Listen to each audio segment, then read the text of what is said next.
Alors, je vais vous montrer comment je fais pour vernir du bois. Donc là, c'est une porte de placard que j'ai utilisée donc, pour faire une démonstration de sablage. C'est l'intérieur de la porte de placard que je vais vernir. Donc je vais laisser le bois verni. Je veux une finition tendue, assez proche de ce qu'on obtient en ébénisterie. Alors ce sera peut-être pas tout à fait le cas parce que j'ai pas bichonné ça autant, hein. C'est une porte de placard, un intérieur de porte de placard. Mais bon, l'objectif c'est d'avoir quelque chose de propre, de joli, sans du tout altérer donc le côté naturel du bois. La première chose que donc là, c'est nettoyer. J'ai un petit peu reponcé les petits coins et dépoussiérer. La première chose que je vais faire à ce stade, c'est de nettoyer tout ça pour enlever quelques petites taches, pour le rendre le bois presque comme quand il était neuf, avec de l'acide oxalique. Donc l'acide oxalique, ça dégage de l'oxygène, hein. C'est un produit qui va décomposer tous les colorants, les pigments. Et en principe, ça, on retrouve un bois très proche de l'état neuf. Donc pour nettoyer mon bois, s'il y a des taches, là à la limite j'aurais pu m'en passer, mais enfin je vais le faire pour vous montrer. Donc un peu d'eau chaude et environ 10% en poids d'acide oxalique. Donc pour 100 cc d'acide oxalique, pardon, pour 100 cc d'eau chaude, vous mettez à peu près 10 grammes d'acide oxalique en poudre. Bon, ça dépend des préparations que vous trouvez, vous regardez les modes d'emploi. Dans de l'eau chaude. Voilà.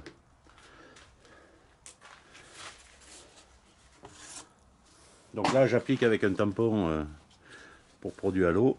Vous pouvez aussi le faire à l'éponge, hein. Vous en mettez partout.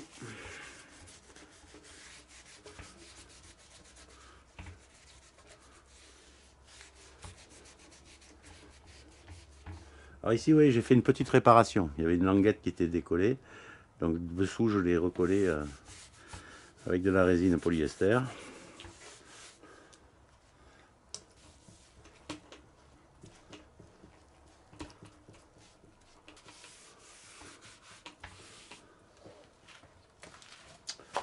Voilà, donc normalement il faut laisser agir 2 heures, mais enfin je ne vais pas laisser 2 heures. Je vais laisser agir 20 minutes à peu près, bien essuyer à sec et rincer à l'eau d'abord. Ça fait à peu près un quart d'heure que ça agit. Donc j'espère que vous voyez que ça a largement uniformisé les couleurs, les teintes. Je vais maintenant rincer à l'eau claire, assez abondamment, et laisser sécher. Ensuite, je passerai une dernière couche d'eau ammoniac alcool pour neutraliser les tensions superficielles. Parce qu'en fait, le bois, en fonction du bois que vous traitez, le bois c'est un mélange de fibres de cellulose, mais aussi de résine et éventuellement d'huile. Donc si vous dégraissez, parce qu'on met les mains, on met la ponceuse, on met le pistolet, ça peut envoyer de l'huile, hein. Si vous voulez avoir un résultat impeccable comme une carrosserie, il faut aussi dégraisser.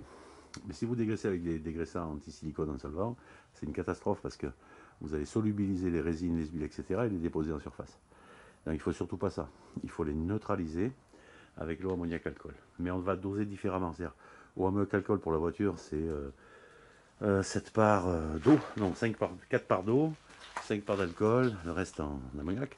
Là, on va faire beaucoup plus d'alcool, hein. Il faut que ça sèche vite parce que le bois absorbe l'eau et l'alcool surtout beaucoup plus rapidement. Donc on va mettre beaucoup plus d'alcool pour qu'après ça puisse descendre rapidement.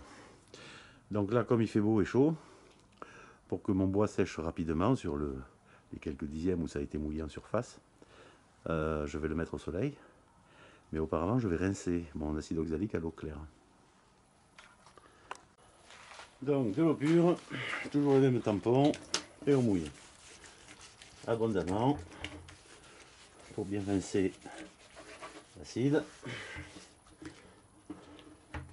L'acide qui a généré bien sûr d'autres produits chimiques en réaction. Donc là, vous pouvez comparer ça au vinaigre blanc que mettent beaucoup de carrossiers sur les carrosseries. Alors, c'est pas le même rôle. Et ce qu'il faut comprendre, c'est que oui, parfois il faut mettre un acide, vinaigre blanc par exemple, enfin on peut en mettre d'autres. On peut mettre un acide sur une carrosserie mais c'est pas un dégraissant. On met de l'acide sur les carrosseries pour neutraliser la rouille. Par contre, ça ne dégraisse pas l'acide. Donc quand on met du vinaigre blanc sur une carrosserie, notamment qui a été peinte parfois, qui a été poncée, pardon, jusqu'au métal, attention, si on met du vinaigre blanc et qu'on n'a rien derrière, ça rerouille très vite.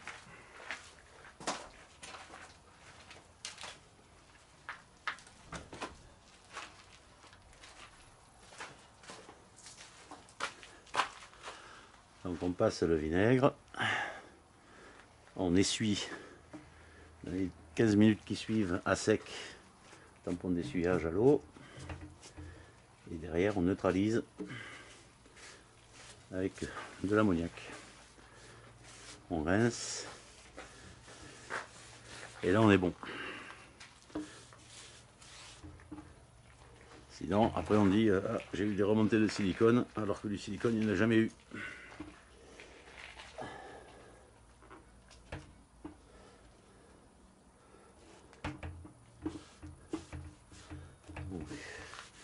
Je suis une première fois mon eau avec un nouveau tampon.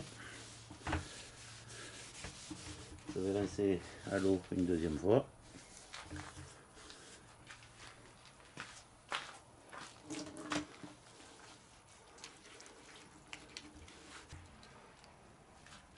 Je verse carrément tout ce qui reste et j'égoutte.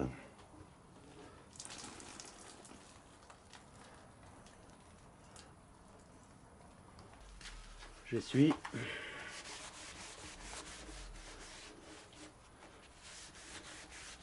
J'espère que vous voyez l'uniformité de la teinte maintenant. Hein.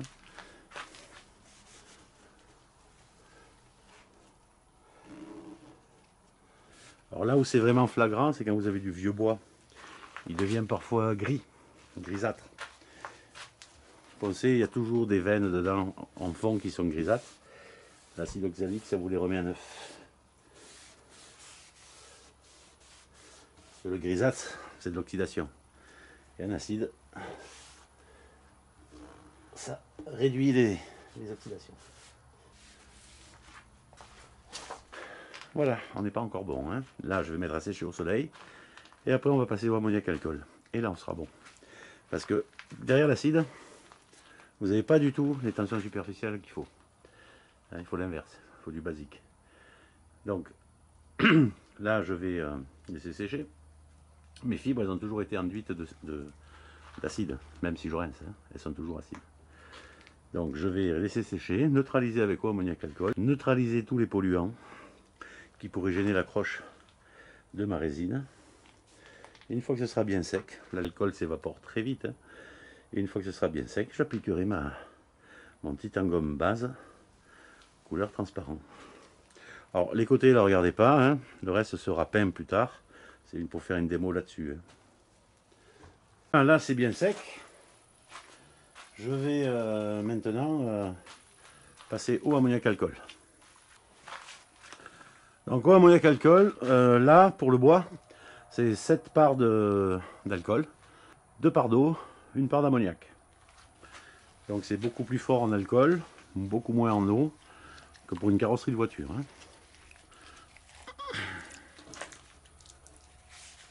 Donc là, je mouille abondamment, vous voyez. Donc, je ne vais pas aller au fond là, parce que sinon ça va être long à sécher. Pas la peine. Hop. On en passe partout.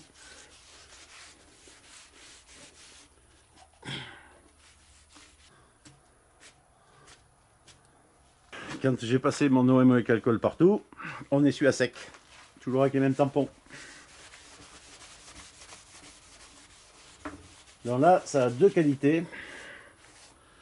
Ça va neutraliser l'acide avec l'ammoniac et neutraliser les tensions superficielles, plus exactement les harmoniser.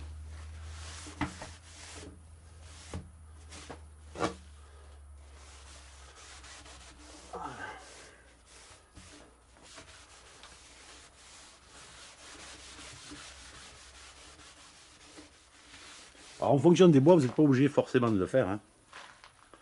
Mais avec certains bois, On a des remontées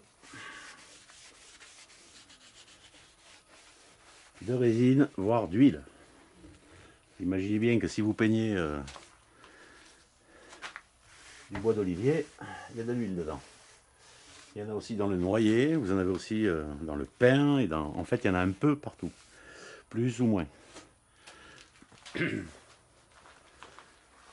Donc là, j'ai du chêne, mais j'ai aussi du mélaminé, je ne sais pas ce que c'est. Donc je me méfie, je fais ça, je suis tranquille. Donc vous voyez comme ça éclaircit très vite. Hein. L'ammoniac, l'alcool s'évapore très très vite. Et comme il y a très peu d'eau, ça va être sec en rien de temps. Dès que c'est bien sec, c'est-à-dire qu'on voit vraiment plus aucune différence de teinte. Et là on voit la différence de teinte, là aussi. Si que ce soit bien toutes de la même teinte, claire, on pourra appliquer la base, le titan gomme base transparent, qui ensuite nous permettra de vernir. Alors faites attention de ne pas laisser de saleté, hein, le plus propre possible. Après, comme là je suis à l'air libre, je suis même au soleil, là, hein, je vais me déplacer pour peindre. On ne peint pas au soleil. Plus exactement, on n'applique pas des vernis au soleil, surtout. Les vernis au soleil, c'est un attrape-mouche. Donc je me déplacerai, mais là je le laisse au soleil puisqu'il faut que ça sèche vite, donc ça va être sec en quelques minutes. Je vais préparer mon titan gomme. Donc, je vais vous montrer ce que c'est. Donc ça c'est la résine titan gomme, c'est notre marque. C'est un mélange. Il y a 0,8 litres de résine et 0,2 litres de diluant. Diluant particulier, hein, c'est pas le diluant qu'on utilise pour les vernis et autres. Quand on le vend en noir pour être capable de passer avec les pistolets type Blackson, c'est beaucoup plus dense, beaucoup plus visqueux. Donc la résine est pure. Sauf que quand la résine est pure, c'est extrêmement visqueux, ça coule pas. Donc on met le durcisseur dans la bouteille, dans le bidon, on mélange et ensuite on applique au Blackson. Pistolet type Blackson, c'est des pistolets pour bas de caisse, avec des viscosités très élevées, supérieures à 25. Là, il s'agit de faire un produit qu'on va pouvoir appliquer au pistolet HVLP, XRP ou traditionnel, donc avec des viscosités beaucoup plus faibles. Sur le bois, je vais travailler avec des viscosités entre 17 et 18. Donc, je prépare les produits que je vous vends en mélangeant du diluant dans ces bidons pour que ça coule. Sinon, ça coule pas. Hein. Et ensuite, on va retravailler cette base avec encore du diluant et du durcisseur dans les proportions que je vais vous indiquer. On peut aussi avoir ces produits-là avec des colorants dans le RAL ou le code couleur voiture que vous souhaitez. Je ferai ça sur l'autre partie, puisque ce côté je veux le faire en vernis pour vous montrer le résultat en vernis. Donc je vais appliquer ça, puis le vernis. De l'autre côté, j'appliquerai ça aussi, mais après, j'appliquerai le même produit, mais en colorant. Je vais faire un RAL qui sera un vert de gris. Donc c'est très intéressant parce que ça permet d'avoir la même teinte que la voiture, hein, c'est le même code couleur, hein. Mais avec un niveau de résistance très supérieur. On n'a pas les mêmes, bien sûr, vertus que métallisé, brillant, vernis, etc. Mais on n'est pas loin du résultat d'un très beau brillant direct. C'est également, donc ces produits-là sont également rectifiables et lustrables. Là, c'est pas le cas. Hein. Le but, on va peindre et il faudra que ce soit correct à la sortie du pistolet. Hein. On va voir comment on fait. Donc là, il faut que j'attende encore un peu parce que j'ai une bandelette là et puis dans les petits coins où j'ai encore une zone un peu plus sombre. Donc je vais couper quelques minutes le temps que ça sèche. Là, je me suis mis bien à l'ombre. Ma porte est bien sèche.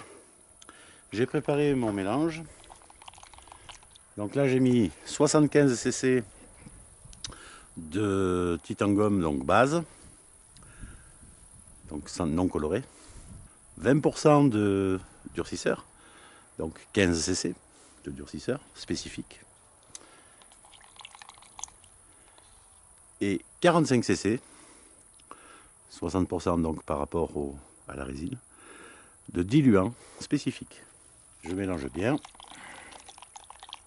et je vais remplir mon godet. Donc pour faire ce travail, j'utilise un pistolet, le pistolet Optime, donc Buse 1.3. On peut faire bien sûr avec le Excel Buse 1.2, mais enfin je voulais vous montrer celui-ci également, que je vous ai peu présenté, qui est un très bon modèle, rapport qualité-prix assez difficile à battre. Pour ce qui est bois, c'est déjà très très bon. Et on fait de la carrosserie aussi avec. Hein.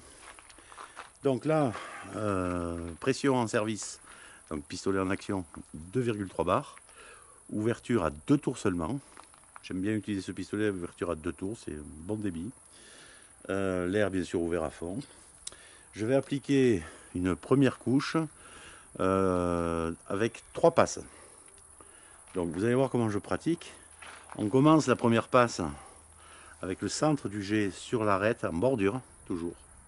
Et on décale en mettant le centre du jet sur la zone qui est humidifiée.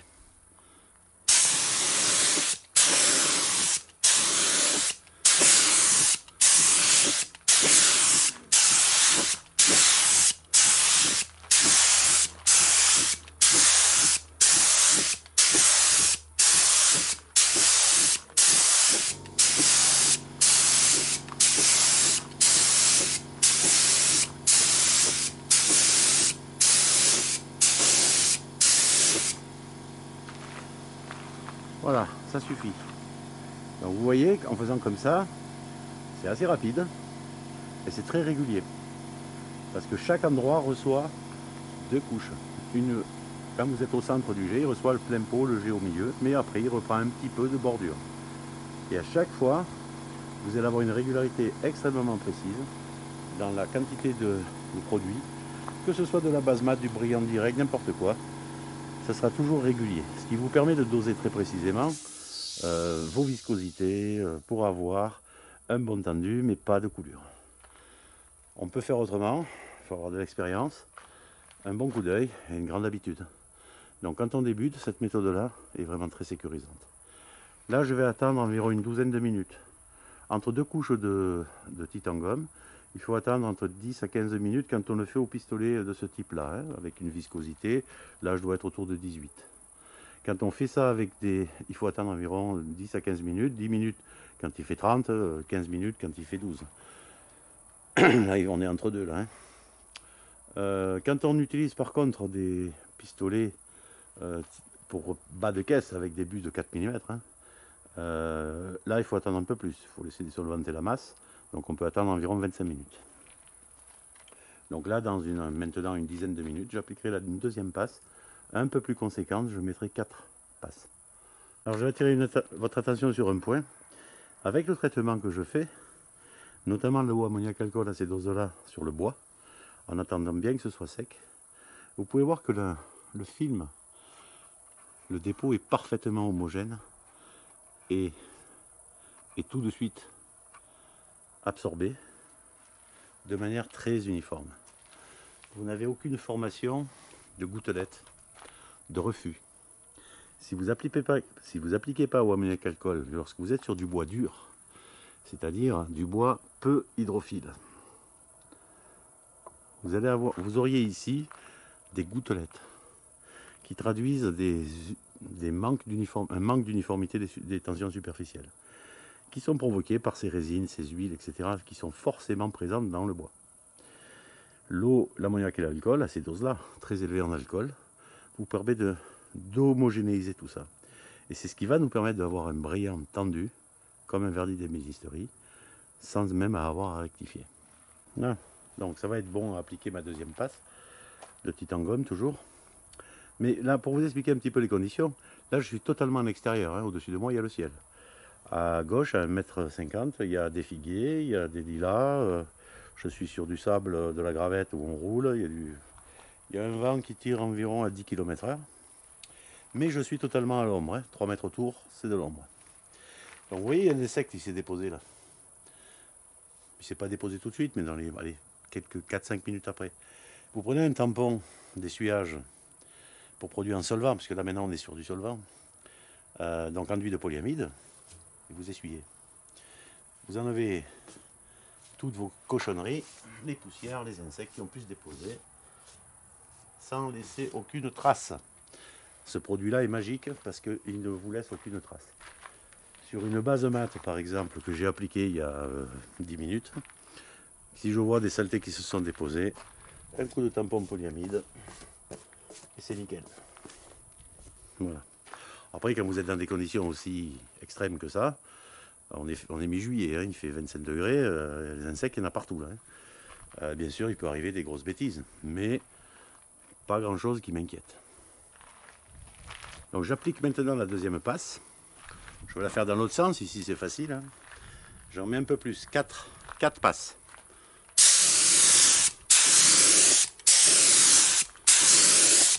Je démarre toujours l'axe au bord.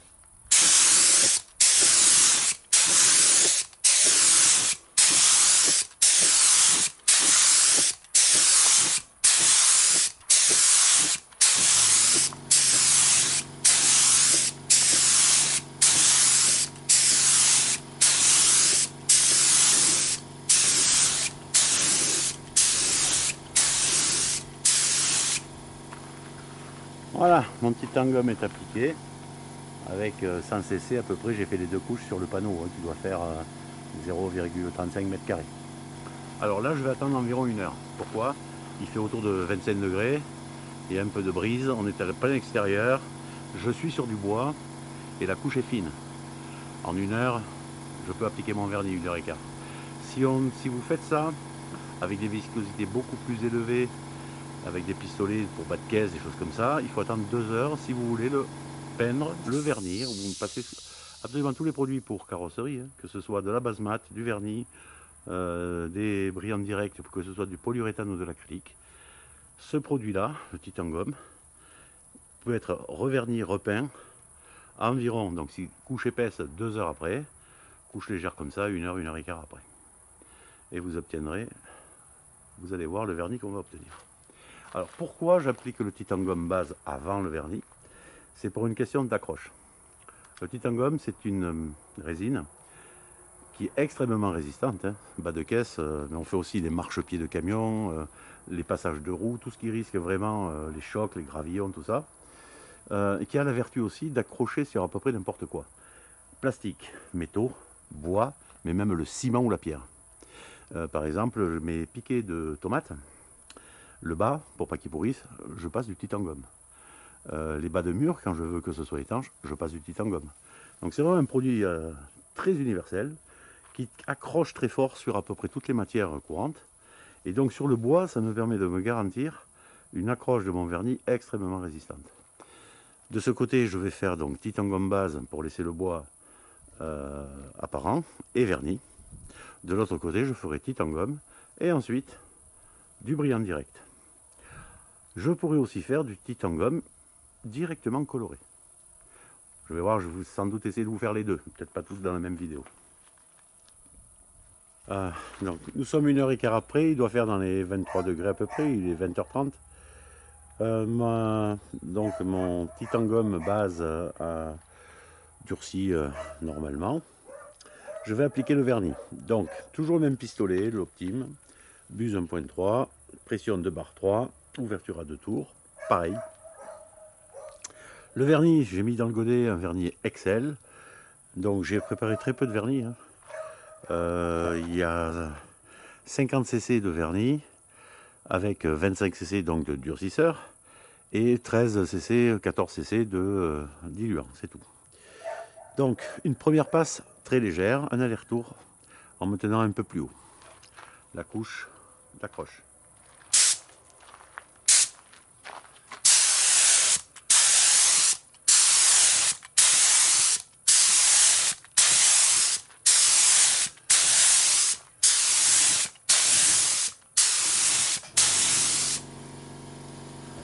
Voilà. Ne faites pas l'économie de cette couche. Elle permet, quand vous êtes surtout en vertical, hein, à la couche finale plus épaisse, de moins couler. Mais elle a aussi la vertu d'harmoniser tout ça. Ah, ça fait environ 8 minutes que j'attends. La surface est prête. Je vais appliquer la couche finale. Donc, je vais la faire dans l'autre sens pour que vous puissiez bien voir. Il n'y a pratiquement pas de vent, il est 20h50. Il doit faire 23 degrés. Très peu, je suis complètement à l'ombre puisque je suis côté est de la maison. Donc tous les murs font écran au soleil, ce qui est très bien parce que comme ça les insectes ne vont pas se jeter sur mon vernis.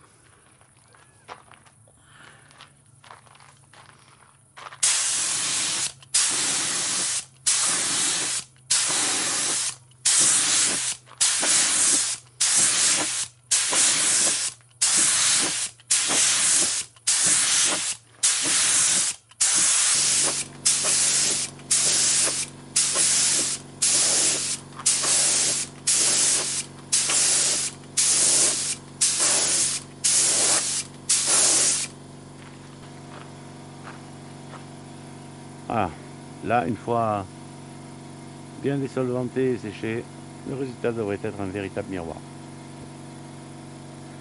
Je vais essayer de zoomer.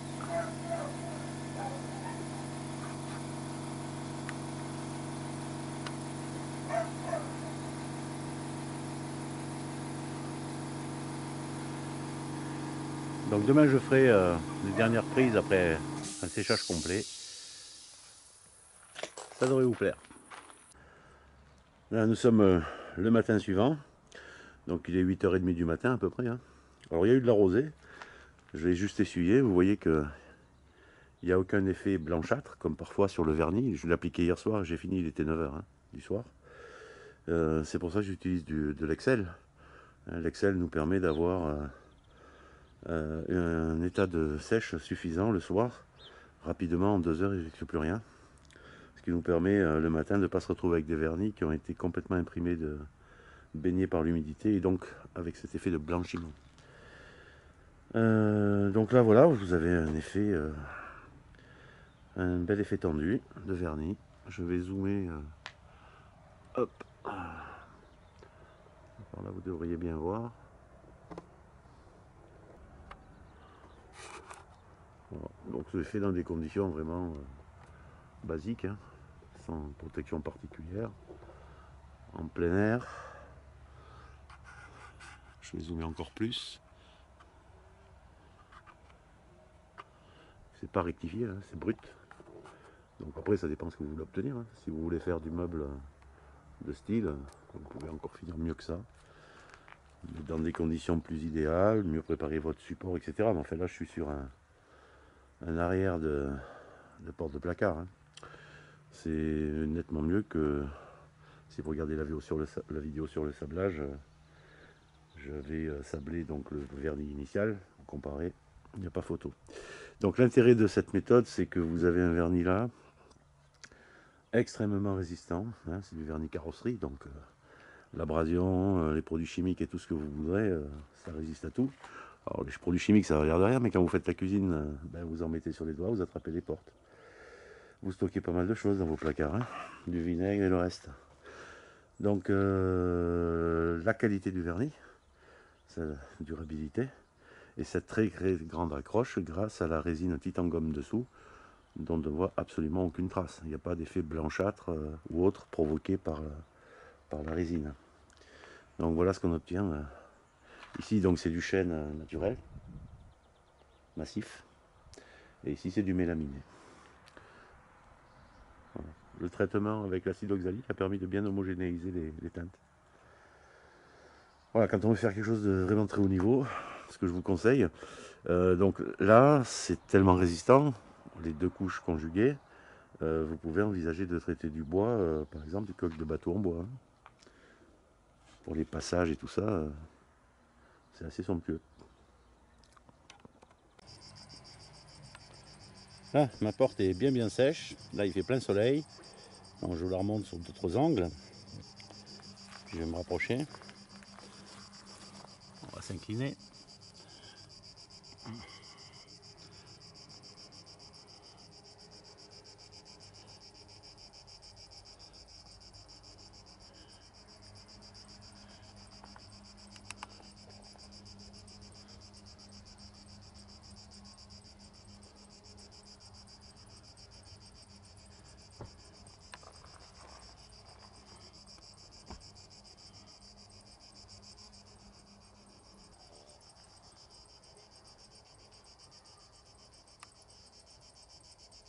Je viens de poncer cette porte de placard donc, que j'avais au préalable sablée. Donc là le ponçage est allé très vite, hein, un coup de 120, un coup de 240, un petit dépoussiérage. Donc là le but c'est de faire ici, non pas un vernis approximatif comme j'ai fait sur l'intérieur, mais un vernis tendu comme on peut faire en ébénisterie. Donc je vais commencer par homogénéiser les teintes en le passant à l'acide oxalique.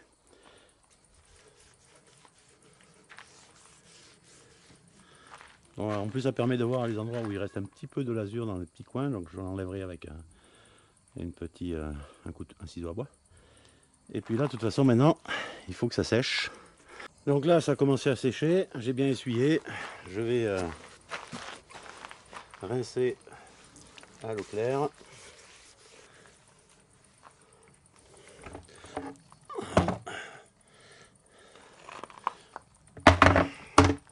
Sécher.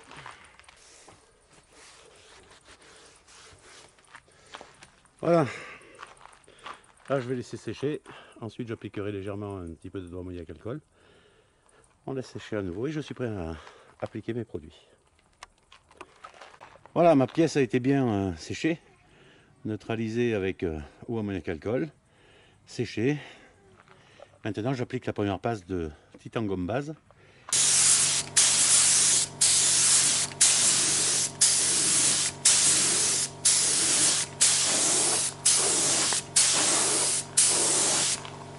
Voilà, ça fait environ 20 minutes. Voilà, donc là j'ai chargé avec une nouvelle dilution, moins diluée. La couche initiale, je devais être à une viscosité de 17,5-18. Là, je suis à une viscosité de 19 à 20. Alors un conseil, quand vous utilisez les pistolets HVLP, XRP, tout ce que vous voulez, mais quel que soit le diamètre de buse, lorsque vous êtes à des viscosités supérieures à 20, je vous conseille de retirer le filtre du pistolet. Faites attention au niveau de la propreté de votre produit, bien sûr. Si vous laissez le filtre, quand vous êtes supérieur à 20, vous allez fortement perturber l'écoulement. Donc quand on est avec des viscosités supérieures à 20, on n'est pas sur des vernis ou des brillants directs. Hein. Donc ce sont des produits généralement qu'on va reponcer derrière. Donc c'est pas grave s'il y a quelques impuretés de 2 centièmes dans le mélange. Par contre c'est beaucoup plus embêtant si vous perturbez le flou. Donc retirez votre filtre si vous êtes à des viscosités supérieures à 20. Là je l'ai laissé. Hein.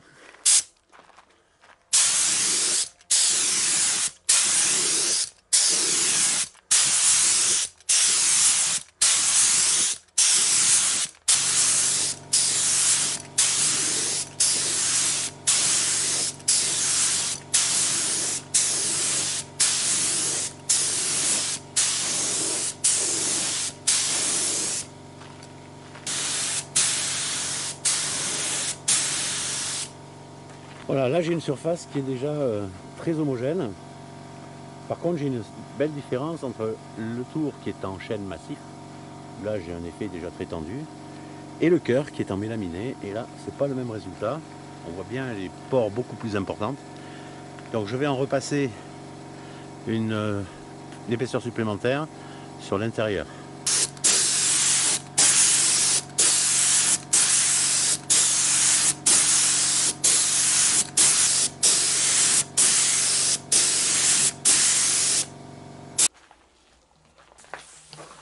Voilà. Là ça a séché toute la nuit, il fait 35 degrés maintenant, donc ça a bien séché.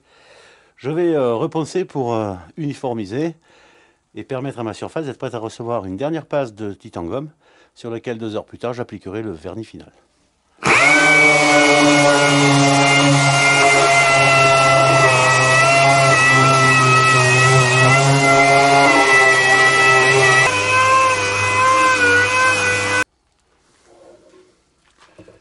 Donc là j'ai passé une passe rapide, j'ai à peu près poncé moins d'une minute. Hein. Au 150, vous voyez qu'on voit très bien les endroits où j'avais de la résine qui s'était déposée en haut, sur les fibres qui étaient plus élevées, et les creux qui sont toujours pas poncés. Donc là je suis sur du mélaminé. Hein. Donc c'est très irrégulier parce que ça se comporte pas du tout comme un bois massif.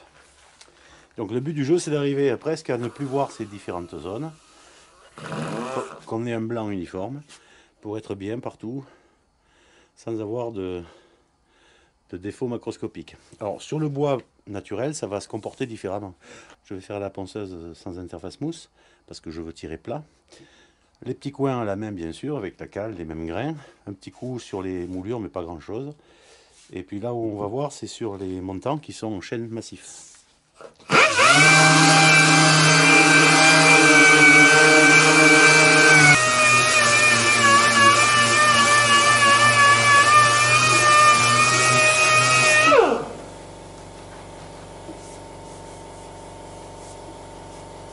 Voilà.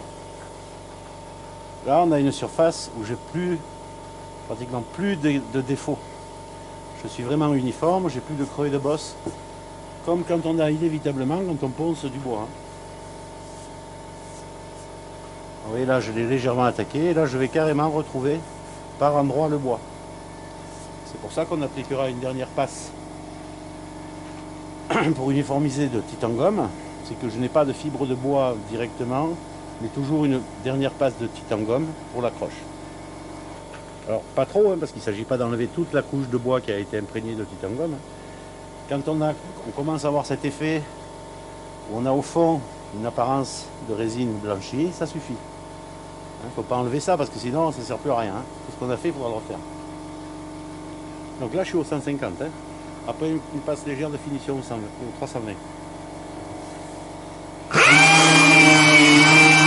Comme la résine est très très dure, elle coupe précisément et vous obtenez une belle surface tendue. Vous ne pouvez pas faire ça, cette précision, si vous utilisez des résines tendres. Je vais vous montrer un endroit. Je suis arrivé au niveau où je veux en arriver sur ce mélaminé.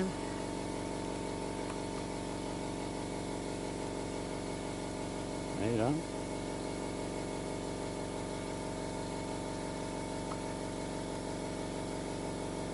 Voilà. En surface, on voit bien la résine blanchie partout par le ponçage. J'enlève jusqu'à voir des endroits le bois et au fond des rainures, on a la résine. Et là, je sens vraiment plus aucune aspérité. Ici, c'est encore très, très grossier. On sent bien les dénivelés. Ici, je sens plus rien. Donc votre résine, bien sûr, on va bien dépoussiérer et nettoyer tout ça. Votre résine bouche vos pores et toutes vos imperfections. Et après vernis, vous ne verrez aucune différence. On aura vraiment l'effet du bois naturel. Ici, vous voyez bien le travail que j'effectue là au 150. Vous avez la couche que j'avais légèrement attaquée pour bien voir le blanc, le fond des sillons. Et là, j'ai enlevé tout le blanc en excès. Il n'y a plus du blanc qu'au fond des sillons, mais on ne les sent plus. J'ai attaqué les fibres qui étaient légèrement en surépaisseur, plus haute, pour que ça fasse une surface lisse, où j'alterne les fibres et le fond en titangomme. Je vais pas en dessous, parce que sinon après je vais refaire le même état de surface très grossier qui était là. Là, on peut, en coupant bien le titangomme très dur, on arrive à faire une surface tendue. Si on creuse trop, on refait des dégâts dessous dans la fibre, jusqu'à enlever complètement le dessin du bois, puisque là je ne suis pas sur du bois massif. Il doit y avoir une pellicule de, je sais pas moi, 15 dixièmes ou quelque chose comme ça. Donc il faut y aller doucement. Pour l'instant, j'ai passé 2 abrasifs 150 pour faire cette... je n'ai pas fini, mais enfin il ne reste pas grand chose. Ensuite, je ferai les petits coins et les moulures à la main, les tours à la main. Il y en a pour 5-6 minutes à la main avec du 150. Et après, je finis au 320. Donc je termine ça et après on continue. Voilà, j'ai repassé à la main au 150. Maintenant, je vais appliquer un coup de 320 à la ponceuse avec le tampon mousse partout.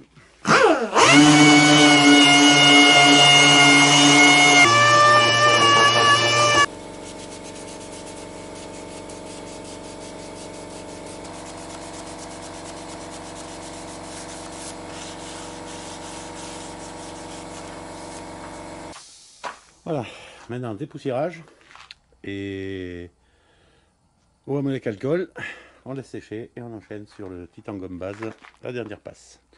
Une couche assez fluide, on va diluer avec 60%. Ah, j'ai préparé donc eau ammoniaque alcool.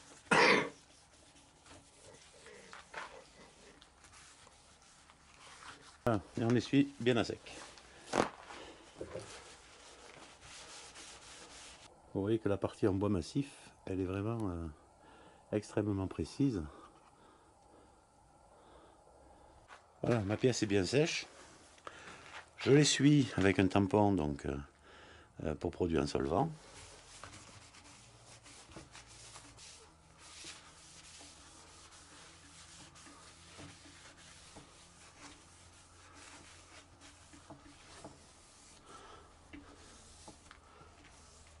Ces tampons de cellulose enduit de polyamide, ça essuie tout, ça laisse pas de traces, on peut peindre directement dessus et ça accroche la poussière, c'est plein de vertus. Donc maintenant je vais préparer mon titane-base classiquement et je vais mettre 50 cc de titane-base, je vais rajouter donc 10 cc de durcisseur et 40 cc de diluant très fluide. Et je monte la pression à 2 bar 4. Je vais appliquer 4 passes, donc toujours avec le Optime 1.3. Hein. Si vous êtes avec le 1.2, il en faut plutôt 5.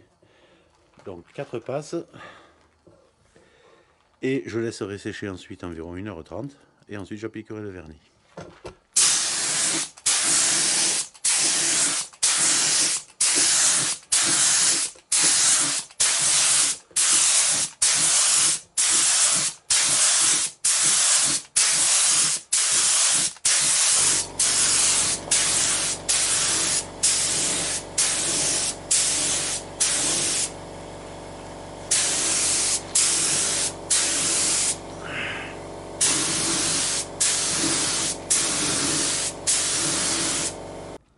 Voilà, 1h30 après, ma pièce est bien sèche.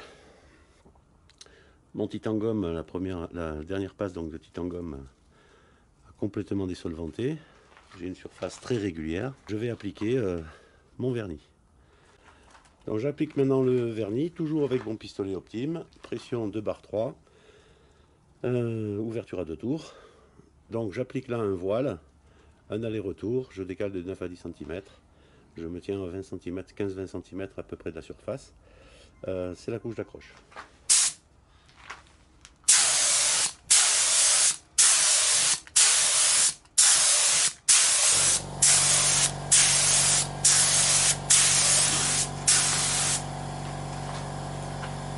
Voilà, juste ça en première passe. Donc là au niveau du vernis c'est du Excel. J'ai mis 60 cc pour faire ma porte, 60 cc de vernis, 30 cc de durcisseur lent, il fait assez chaud, et 16 cc de diluant lent. 8 minutes après environ j'applique la deuxième couche, dans les mêmes conditions, sauf que là je vais faire 6 passes au lieu de 2.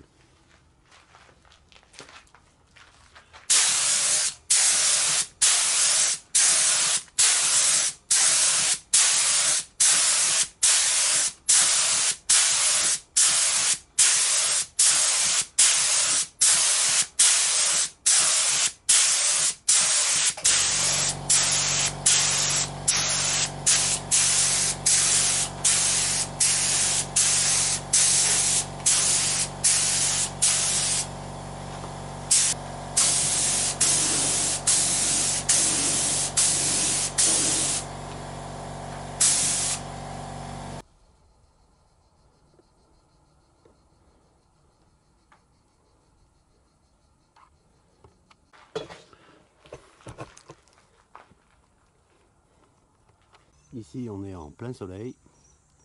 Bien sûr je ne peux pas vous la prendre avec le soleil de face. Hein.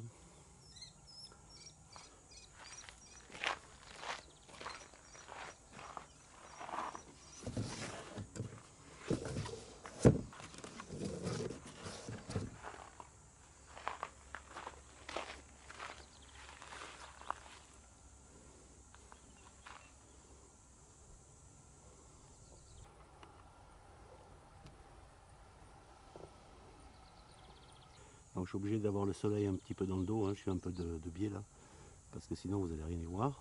Je pense qu'au fond là-bas vous voyez l'effet miroir du vernis. On va zoomer un peu plus.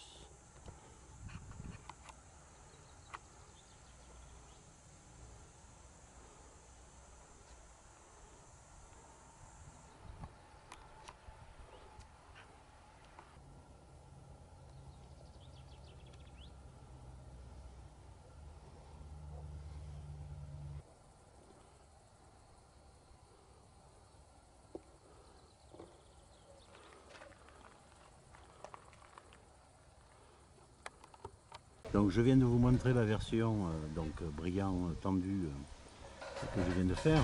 Ça c'est une version précédente. Mais donc là je n'avais pas repensé après l'application du Titangold. Donc on voit un peu plus les veines. C'est un choix. Et ici c'est encore une autre façon de travailler, puisque là j'ai carrément appliqué le Titangum directement sur des surfaces sablées. À cet endroit là, donc en sablant, on creuse les veines, on fait des pores plus soutenus. Donc c'est un autre résultat, mais qui peut être intéressant, ça dépend vraiment du résultat que vous voulez avoir. Vous voyez ici par exemple sur le mélaminé, je vais essayer de tourner ça bien. Voilà, sur le mélaminé, vous voyez que là, on est plus grossier.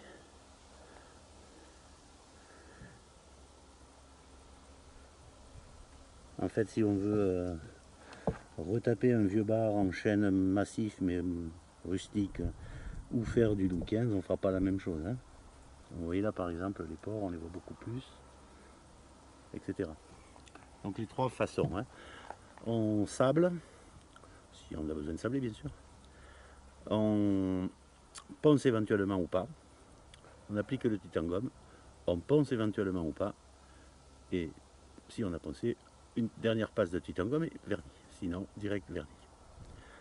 En dehors du vernis, on peut bien sûr faire du brillant direct et vous obtiendrez le même résultat d'état de surface. C'est-à-dire que vous pouvez voir plus ou moins les veines, les pores du bois, même avec un brillant direct en fonction du travail de préparation et d'isolation de votre fond.